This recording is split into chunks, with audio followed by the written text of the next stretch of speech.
Now to a story that we have been monitoring for months. If you regularly watch Finnerty, you will be familiar with this next story. The following was on the Finnerty show. They had Avi Loeb, the original writer of the article pertaining to 3I Atlas and that it might be more than just a comet, and a representative from Congress discussing 3I Atlas and underwater alien civilizations. They pretty much confirm that they exist, and these craft are the size of football fields and can travel 200 miles per hour underwater. They also explain that 3I Atlas is the size of Manhattan. It could travel from New York to California in just 1 minute at the speed it's traveling. And apparently, it's kind of slowed down around Mars.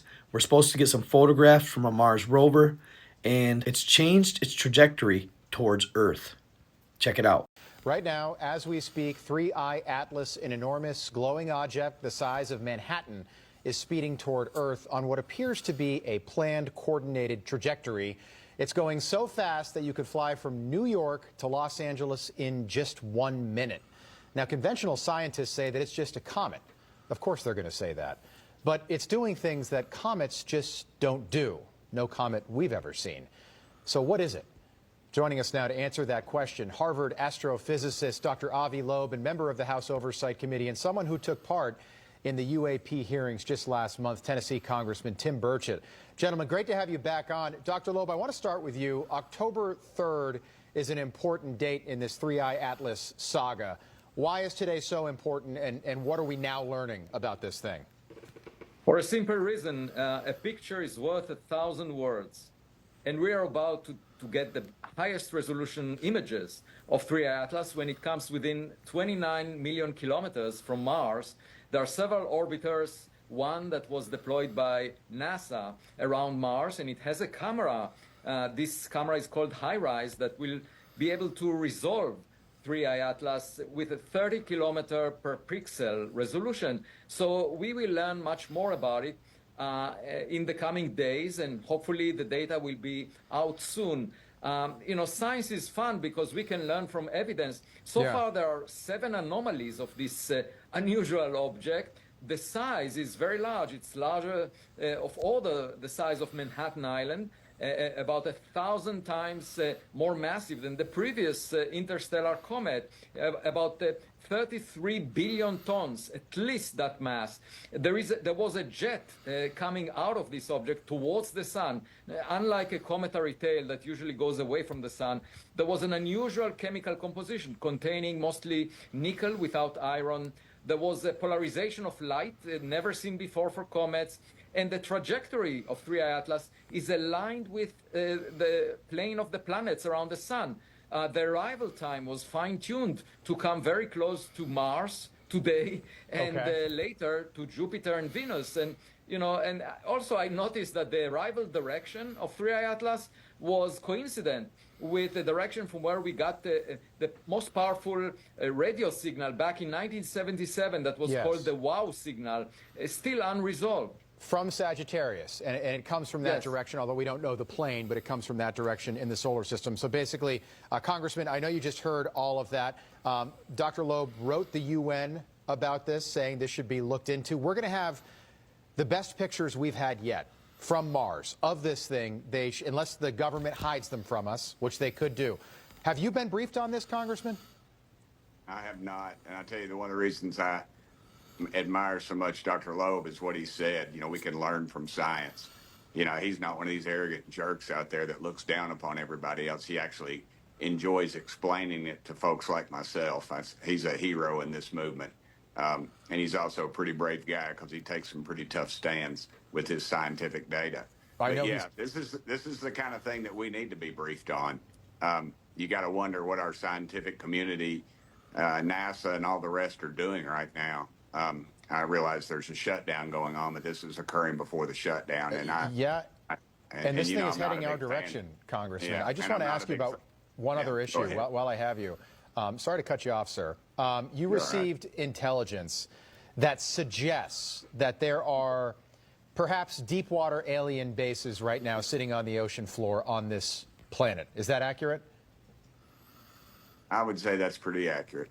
Can you go into more detail? How long have they been here? Where are they? Well, I'm extrapolating all this with my East Tennessee vernacular. So we've got five or six deep water areas of our oceans. We actually know more about the surface of the moon than we do about these areas. And these are areas where we have a high frequency of UFO or UAP sightings. We've had naval folks have told me pretty high up that they've actually tracked these things. Now, we have stuff that can go underwater probably 30 to 40 miles an hour, maybe something a little faster that the Chinese haven't stole from us yet.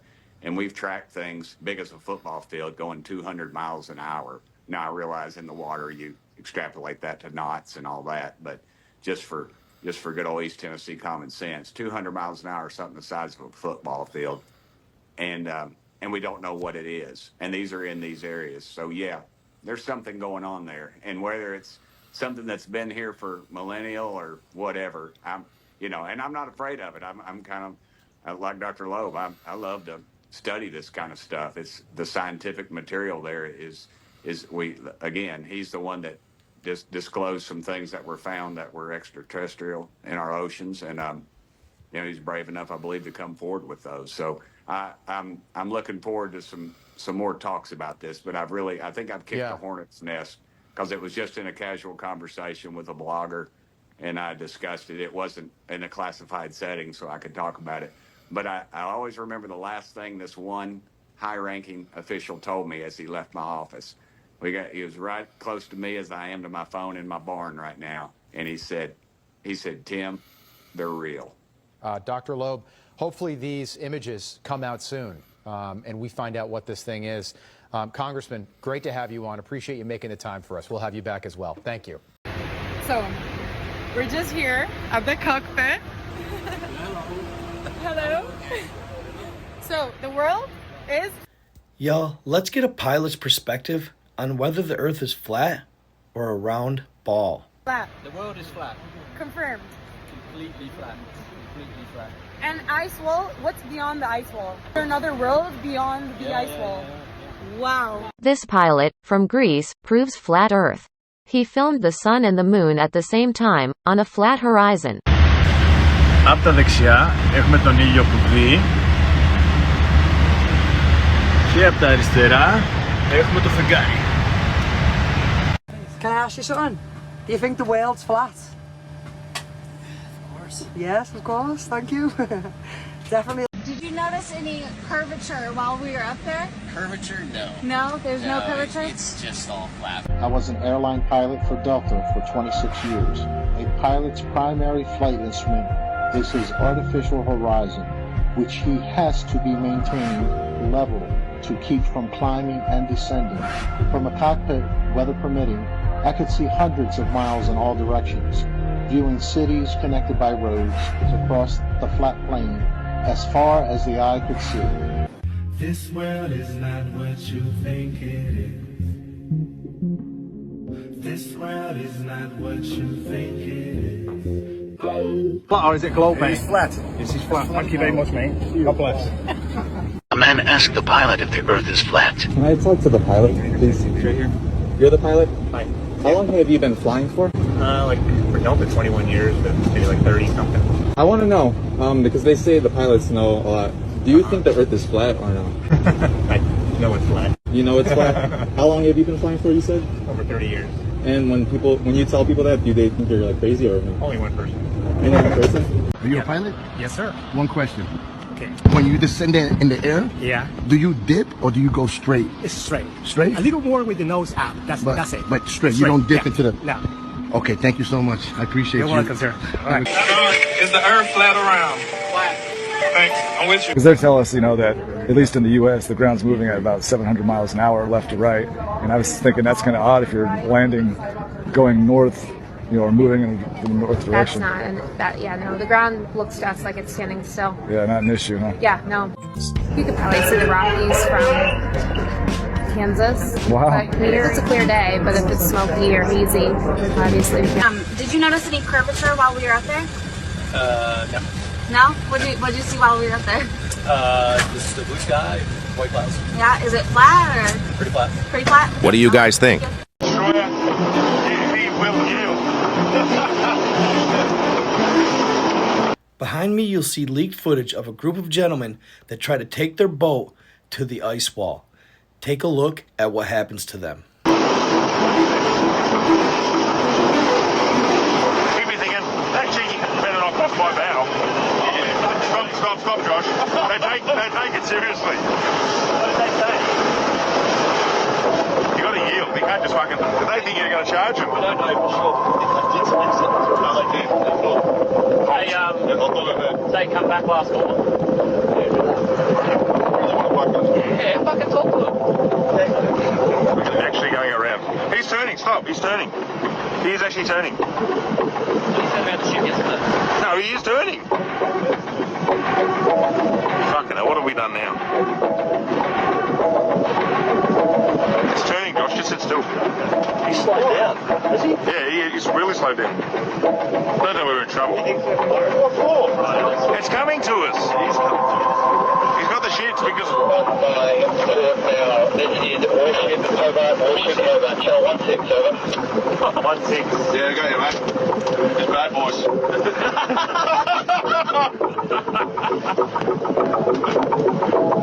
Did he come back?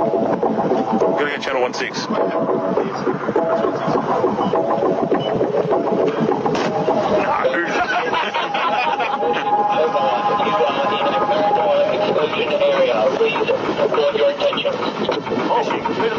We're heading to the shelf to go. No, just over here. We're out fishing. Heading out fishing. No, we're just heading out fishing. He's out, boys.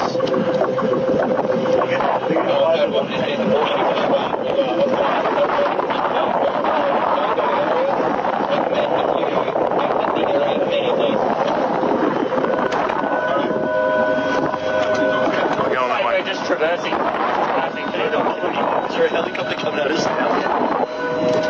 Are we late? I don't know. Just go. Just go. You sent out the chopper. That's a drone. Is it? I don't know, but it looks like some form of military, whether it be Navy or another country, monitors that pretty closely. So I don't know if it's a good idea to even give it a try, but there's a reason they're monitoring it like they are. That's for sure. What do you guys think? I don't know what's going on, y'all, but it seems like the zombies are back. I'm going to show you these first two videos of a couple of females freaking out, acting like literal zombies. And then in this last one, this gentleman attacks another gentleman, and the officer has to dispatch him, but it takes over 4 shots. Warning, it is graphic. I'm going to try and blur it out so you don't see the graphic stuff, but I'm pretty sure this was considered an actual zombie attack. Check it out.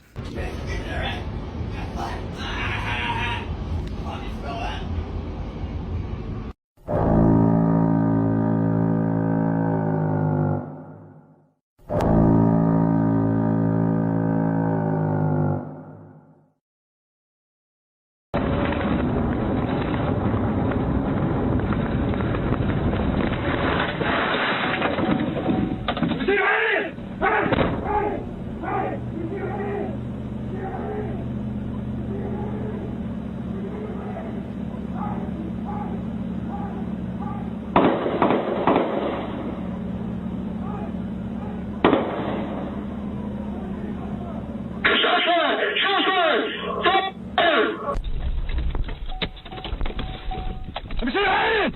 Hey! Hey! Hey! Let me see your hands! Let me see your hands! Let me see your hands! Let me see your hands! Hey! Hey! Hey! Hey! Hey! Hey! Don't do shots fired! Shots fired! Shots fired!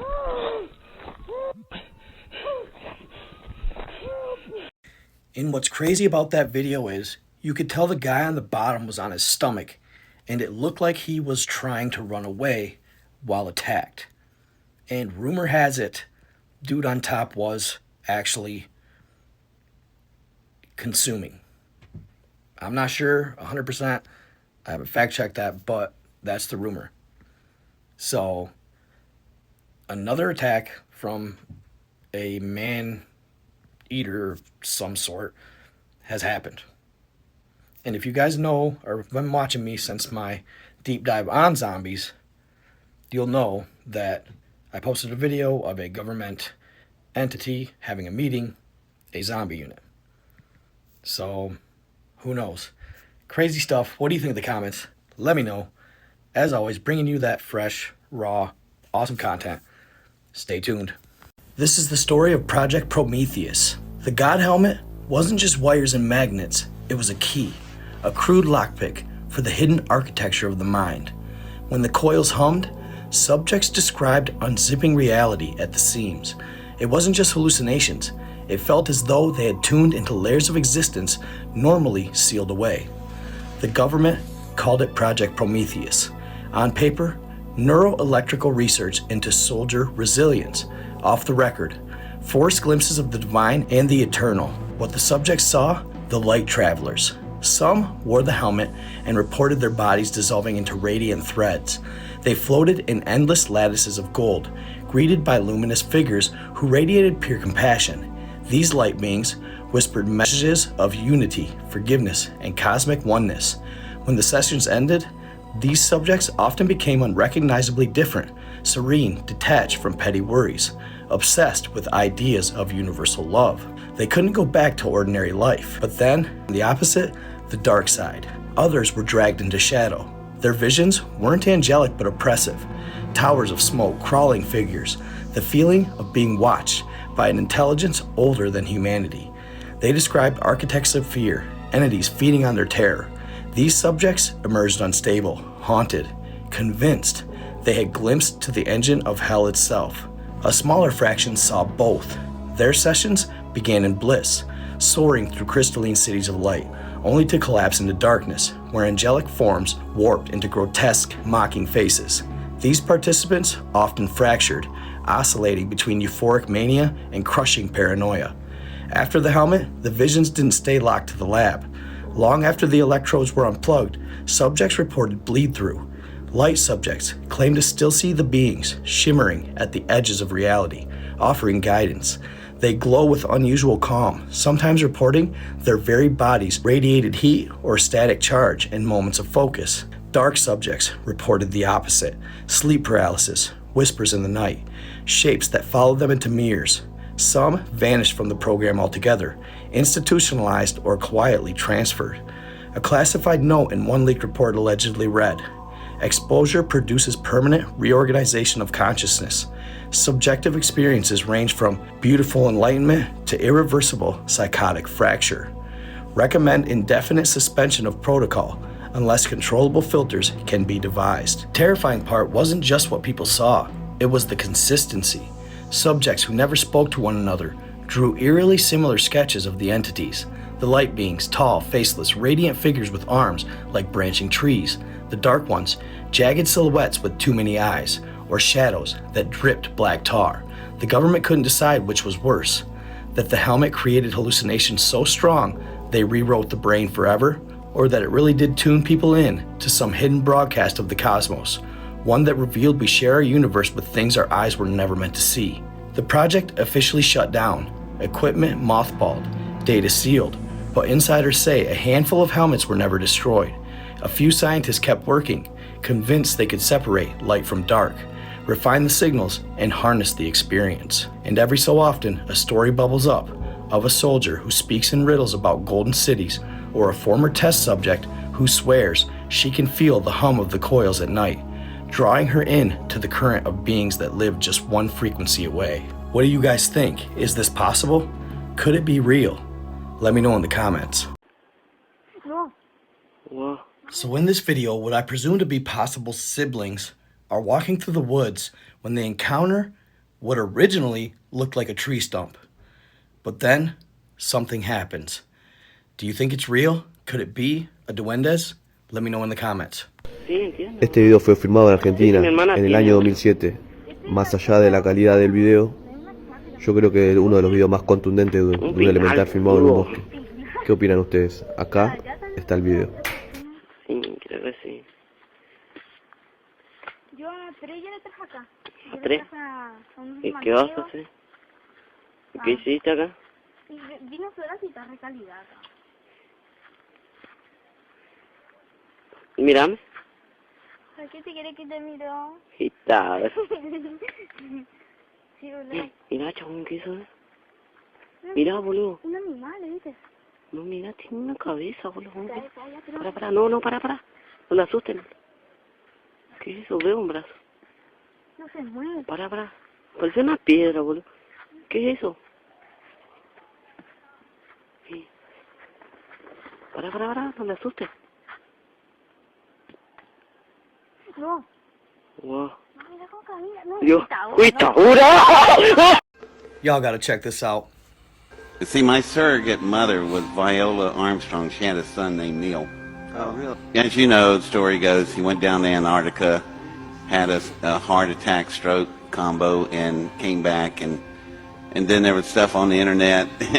I had to look at Bud and ask him, Bud, what happened down there, Bud? Bud did say one thing, and it just stuck in my head. It's the way he said it. He just said, we thought out things we shouldn't. And if Buzz saw something, I don't know what it was, but it was enough to give the man a heart attack.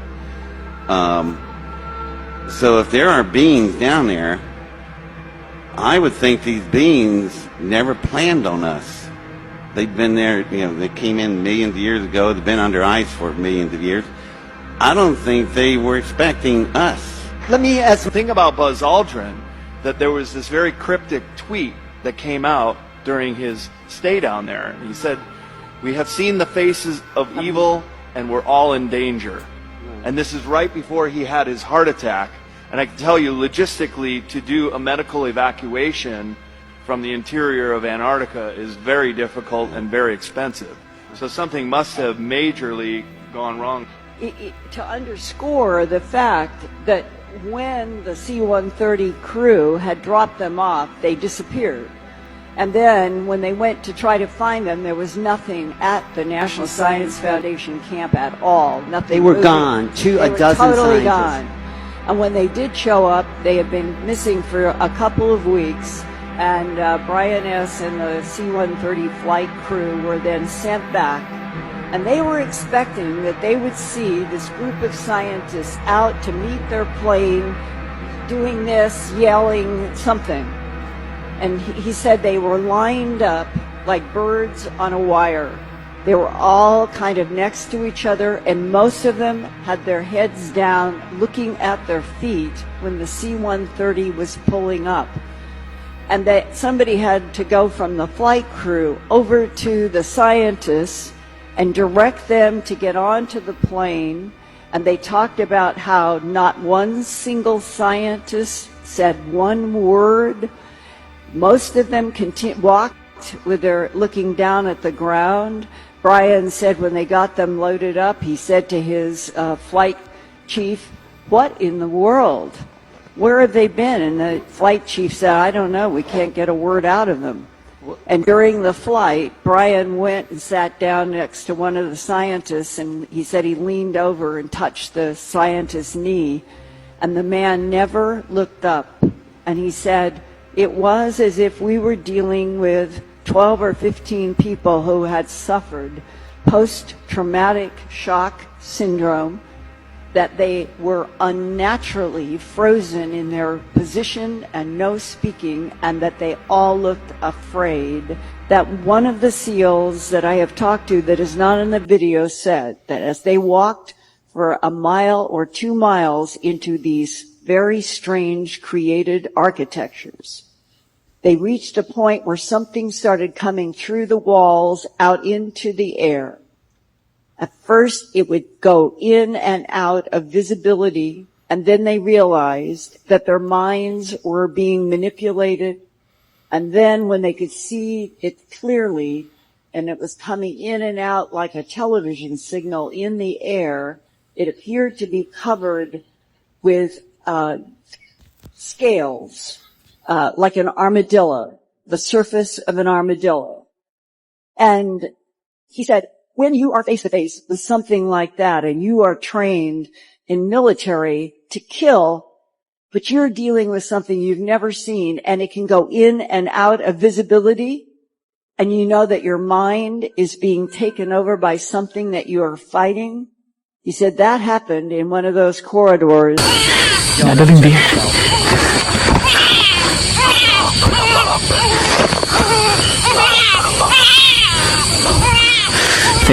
Saya ngeluarin pisau dulu. Allah, Allah, Allah. Teman-teman. Allah. Auzubillahi minasyaitonir rajim. Bismillahirrahmanirrahim. Hei! Mana kau? Hah?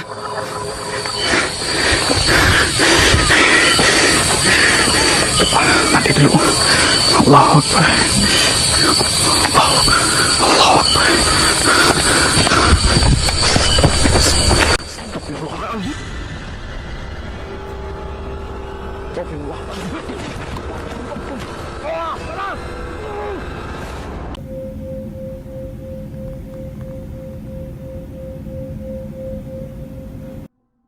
Have an online tone generator set to 528.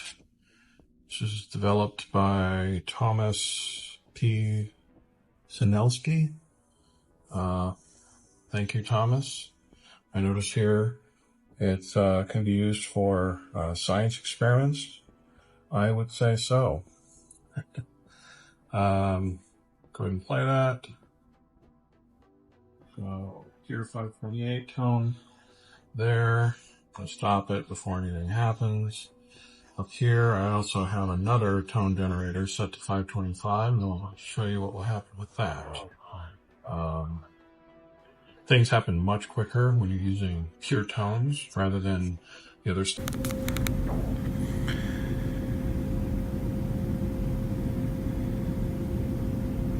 And already you can see a much more stable fracture.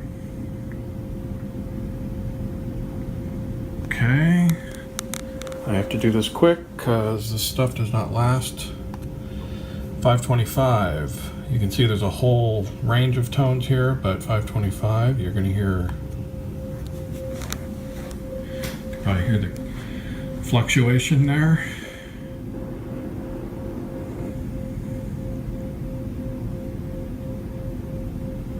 There we go.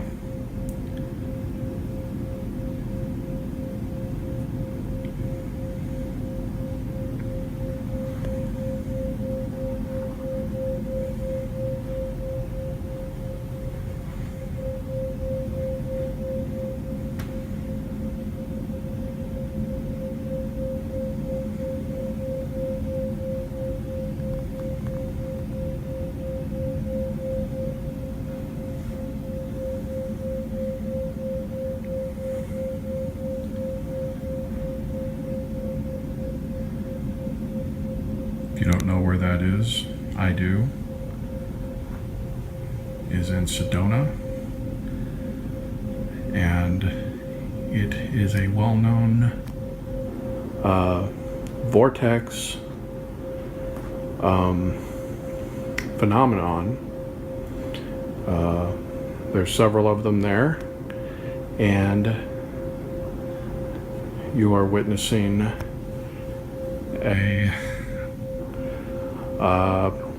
gate, portal, wormhole, stargate, whatever you want to call it, from this bedroom to... Hi. Hey. How are you? I'm Zoe. Hey Zoe, nice to meet you. Nice to meet you as well. We are going to give you a blessing on this tour. That's what I need. What's that? Mind taking your shoes off? Mama Donna. Hey, Mama. I'm not a handshaker. Give Bring me- it in, baby. Yes. Bring it in. I know you've been having a day. I Good have, day. yes. Welcome. Now is the time to have a little wuxia. Yes. Just relax a little bit with me, and you're going to get a chakra reading. Yes. A balancing and a blessing. So you continue on this important journey. You're doing big things. Mhm. You're doing big things, I right? am. So let's get in alignment and send you off in a good way. Let's do it. I want you to get comfortable here. We're at the beautiful home of my dear friend Amanda, who's another amazing healer. She was wonderful enough to let us use her space. here so we can get this done quickly. So here, I have a few things special. I work with crystals, and I work with a particular type of crystal, which is this one called the Indara. Actually, I'm gonna give you a little one to hold.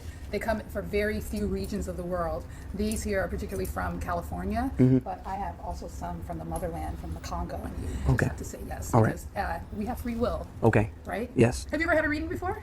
Yes. No, I haven't. So they gave you a surprise today, right? Yeah, I'm kind of scared.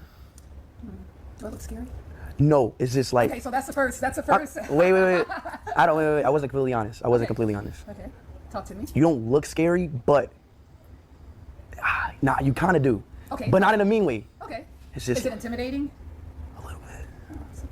Nah, like your face doesn't look scary. Right. It's just like, nah, it's not. I wouldn't say scary. See, I'm kind of wearing this wrong. That's okay. I'm kind of wearing this wrong. As they come, I don't take any offense. I'm just gonna take any offense. Yeah. Okay. Now,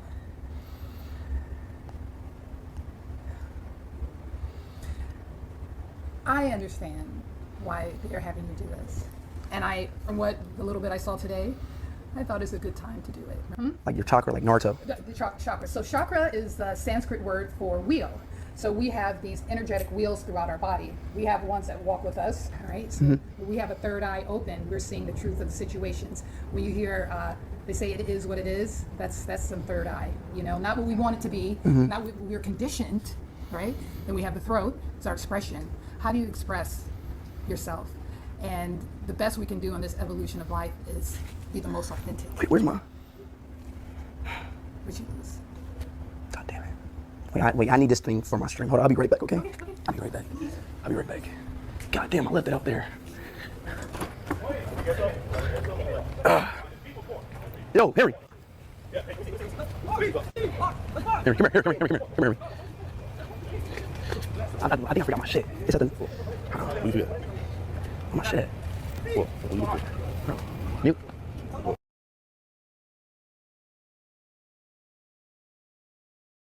Well, we have to get back to this later. I got something else to do. You know that. The following are alleged Bigfoot vocalizations from all over the country. Although I feel the first one is kind of questionable, I think it could possibly be a dog man. Check them out. Let me know what you guys think in the comments. Sent to us and recorded by Candace Tortis and her brother-in-law south of Sholo, Arizona, between White River and the White Mountains in an area known as Honda Apache Dawn. This area is famous for the Magoyan monster, Arizona's Bigfoot.